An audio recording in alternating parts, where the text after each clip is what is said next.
नगरपालिका की नई परिषद को बने लगभग 2 वर्ष पूर्ण होने को आए हैं, जिसमें कई जमीन घोटाले हुए। जिन जमीन घोटालों की कार्यप्रणाली को उजागर करने के लिए नेता प्रतिपक्ष योगेश प्रजापति ने आज प्रेस वार्ता कर पत्रकारों से रूबरू हुए, जिसमें उन्होंने नगरपालिका परिषद की कार्यप्रणाली और नगरपालिका अध्यक्ष स्वाति चोपड़ा एवं सभापति मनोहर मोटवानी पर जमीन घोटालों के आरोप लगाए और कहा कि नगरपालिका की कई जमीनें मनोहर मोटवानी ने अपने और अपने परिवार के नाम करवा ली है। वहीं नेता प्रतिपक्ष ने कहा कि जमीन माफियाओं के हाथ में नगरपालिका की डोर है और नगरपालिका अध्यक्ष कठपुतली की तरह चलती है। नगरपालिका द्वारा कई जमीन घोटाले किए जा रहे हैं और कई जमीन घोटाले किए गए हैं, जिन्हें समय समय पर उजागर किया गया, पर नगरपालिका अध्यक्ष स्वाति चोपड़ा इस ओर बिल्कुल ध्यान नहीं देती है। वही कहा कि नगरपालिका की इस नई परिषद में कई प्रकार के जमीन घोटाले, कुत्तों की नसबंदी घोटाला, फ्लेक्स बैनर घोटाला आदि कई घोटाले किए गए हैं। वहीं उन्होंने कहा कि नगरपालिका की जमीन ऐसे ही बिकती रहेगी तो शहर हित में जनता के लिए क्या कार्य रहेंगे। इन सभी कार्य प्रणाली पर सवाल खड़े करते हुए योगेश प्रजापति ने नगरपालिका अध्यक्ष स्वाति चोपड़ा, सभापति मनोहर मोटवानी पर कई गंभीर आरोप लगाते हुए पत्रकारों से रूबरू हुए और जानकारी दी।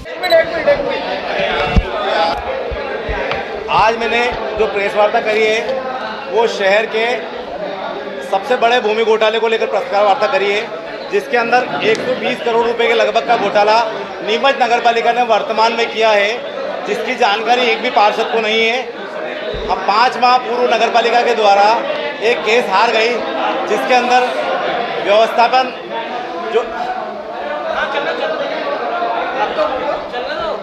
जिसके अंदर एक जो है अमृत मंथन के सामने की जो ज़मीन है वो नगरपालिका के द्वारा हारने का केस जो था, नगरपालिका ने जानबूझकर उसको केस को हारा और हार कर नगरपालिका को 120 से 150 करोड़ रुपए का नुकसान पहुंचाया। और ये जानकारी मुझे हाई कोर्ट के अधिवक्ताओं के द्वारा लगी। नगरपालिका से उसकी फाइल गायब थी, मैंने कागज निकलवाया और कागज निकलवा के मैंने आज जो है इस बात को प्रेस वार्ता करी कि नीमच नगरपालिका 1-2 करोड़ रुपए के घोटाले नहीं कर रही है, अरबों रुपए के घोटाले कर रही है। उन्होंने एक नया रणनीति अपना ली है कि जो भी केस नगरपालिका हाई कोर्ट में या सुप्रीम कोर्ट में या लोअर कोर्ट में लड़ रही है, उनमें किस तरह से संबंधित व्यक्ति से समझौता करेगी और नगरपालिका केस हारेगी। इसका एक एग्जाम्पल पहले लालवानी जी का था, जिसमें मनोहर मोटवानी ने उसके रजिस्ट्री करार की थी और उसको खरीदा। दूसरा ये भी नगरपालिका अध्यक्ष की पार्टनरशिप से मनोहर मोटवानी ने करा कि इसमें 120 से लेकर 150 करोड़ की ज़मीन जो थी, जिसमें विस्थापितों के नाम से एक घोटाला था। तत्कालिक 20 साल से नगरपालिका लड़ रही थी, लेकिन इस नगरपालिका के आने के बाद में जैसे ही वकील चयन करा गया था, हमने बताया था कि ये केस हारने की रणनीति है, लेकिन उस टाइम नगरपालिका अध्यक्ष के द्वारा कहा गया था कि ऐसा नहीं है। लेकिन 17 दिसंबर 2023 को नगरपालिका केस हार गई और हारने के 5 महीने बाद भी परिषद, शहर, मीडिया और पत्रकारों को इसकी जानकारी नहीं दी गई। ये एक शर्मनाक बात है कि नगरपालिका अध्यक्ष जैसे संवैधानिक पद पर बैठकर उनको शहर को बताना था कि हम केस हार गए और उसके बाद उसको वापस से अपील करनी थी। हाईकोर्ट डबल बेंच में अपील नहीं करी उन्होंने और केस हार गए। ये एक तरह से इस नीमच शहर का सीधा सीधा नुकसान है। अगर हम आने वाले समय में इस तरह से समझौते कर नगरपालिका केस हारती गई तो हमारे पास ना तो ज़मीन बचेगी और न शहर का विकास होगा। लेकिन वर्तमान नगरपालिका जो है वो कहीं ना कहीं भूमाफियाओं के सिंडिकेट में काम कर रही है। नगरपालिका अध्यक्ष के ससुर जी, नगरपालिका अध्यक्ष के पति, नगरपालिका का एक सभापति मनोहर मोटवानी और शहर का भूमाफियाओं का सिंडिकेट इसके पीछे काम कर रहा है। मेरा आपके मार्फत से निवेदन है कि जमीन घोटाले को रोके। कल कैलाश विजयवर्गीय जी आ रहे हैं, तुरंत नगरपालिका को भंग करें। और इस बात को आपको एक और बताना चाहता हूँ, मुझे आए दिन धमकी मिल रही है कि आप ये ज़मीन घोटाले को नहीं उठाओगे, लेकिन मुझे इस बात की परवाह नहीं है। लेकिन मैं आपको बार बार से कहना चाहता हूँ कि नगरपालिका अध्यक्ष आर्थिक अनियमितता में बहुत जगह फंस चुकी है, लेकिन उसकी सही तरह से जांच होगी, उस दिन उनको जेल जाना पड़ेगा।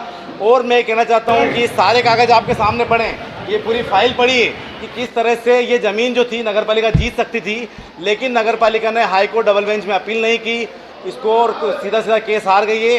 अभी भी हमारे पास समय है और मेरा नगर पालिका अध्यक्ष के मार्फत से कहना है, अध्यक्ष का इंतजार क्यों कर रहे हैं आप से भी अपील कर सकते हैं। मैंने पत्र लिखा है, हम लोगों को इतना ही राइट्स होता है कि नगर पालिका का पत्र लिखें और नगर पालिका अध्यक्ष लाए, लेकिन मैं पार्षदों से बात करूंगा और मैं उनसे निवेदन करूंगा हाथ जोड़कर कि नगर पालिका अध्यक्ष की मानसिकता खराब हो सकती है, हमारी मानसिकता खराब नहीं है। हम एक विशेष सम्मेलन लाएं और विशेष सम्मेलन लाकर इसका केस जो है हाईकोर्ट डबल बेंच में लड़ें और ये जीते, और जीतने से कहीं ना कहीं मेरा नहीं, शहर की जमीनों को लेकर बचा है कि शहर के और मुद्दे भी हैं। आपको एक जानकारी, प्रधानमंत्री आवास योजना के लिए लोग भटक रहे हैं पिछले 10 साल से, आप पार्षद रहे इस परिषद में, मैंने लेकिन परिषद को का नफा आपको संबंध लिखा है। बिल्कुल आपको एक जानकारी बता दूं कि हमने टाउन हॉल में मीटिंग करी थी कि प्रधानमंत्री आवास योजना के जो भूखंडधारी परेशान हो रहे हैं उनको भूखंड दिया जाए। 135 लोगों के पैसे नगर पालिका में जमा है, लेकिन नगर पालिका अध्यक्ष उनके लिए कुछ नहीं सोच रही है।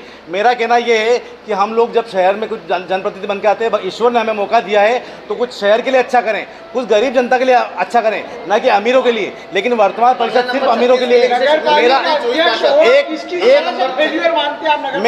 मैं नगर पालिका अध्यक्ष को फ्लेक्स घोटाला करा, कुत्ता नसबंदी घोटाला करा, जमीन घोटाला करा, पीडब्ल्यूडी का लोक निर्माण का घोटाला करा, पार्षदों के साथ अनीति करी और नगर पालिका अध्यक्ष ने हर मुद्दे पर घोटाले करे हैं। और इस नगर पालिका अध्यक्ष को मैं स्थानीय विधायक और जनप्रतिनिधियों और कलेक्टर साहब से निवेदन करूंगा कि या तो इसको भंग करें, नहीं तो इसके ऊपर जांच बिठाएं, नहीं तो आने वाले समय में शहर को ये सब चीज़ें भुगतनी पड़े। अभी आपको एक जानकारी बता दूं, मुझे आज एक अधिकारी ने कहा कि मैं 15 दिन पहले छुट्टी पे गया था और मैं वापस छुट्टी पे जाना चाहता हूं क्योंकि मेरे पे दबाव डाला जा रहा है कि मुझसे गलत काम कराए जा रहे हैं।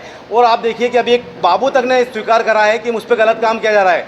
तो कहीं ना कहीं नगरपालिका अधिकारी परेशान हो रहे हैं और परेशान होकर और नगरपालिका कहीं ना कहीं ऐसा लग रहा है कि नगरपालिका के अधिकारी इनके दबाव में काम नहीं करना चाहते और भविष्य में। और मैं आपकी बात समझ गया हूँ, आपका कहना यह है कि पार्षदों ने जो है सम्मेलन बुलाया है, हम आने वाले समय में शहर की ज़मीनों के मामले में या शहर का ही जो होगा विशेष सम्मेलन लाने की मांग करूंगा। और मैं भारतीय जनता पार्टी के लोगों से भी अपील करूंगा कि वे दलगत राजनीति से ऊपर उठकर गरीबों के लिए प्रस्ताव लाए, उनके लिए कॉलोनी काटे और दूसरा शहर की ज़मीनों को बचाए और जो भ्रष्टाचार उसका हो रहा है उसको रोके। आपको मीडिया के मार्फत कि सबसे पहले हम नगर पालिका से मांग करेंगे क्योंकि वहाँ पे एक राइट्स होता है कि वो कहेंगे कि नगर पालिका में आपने मांग करी क्या, तो हमने आज नगर पालिका में मांग करी है। हम 8 दिन देखेंगे, 8 दिन बाद अगर हाईकोर्ट में जनहित याचिका लगानी पड़ी तो मैं लगाऊंगा और मैं और पार्षद साथियों से और शहर के लोगों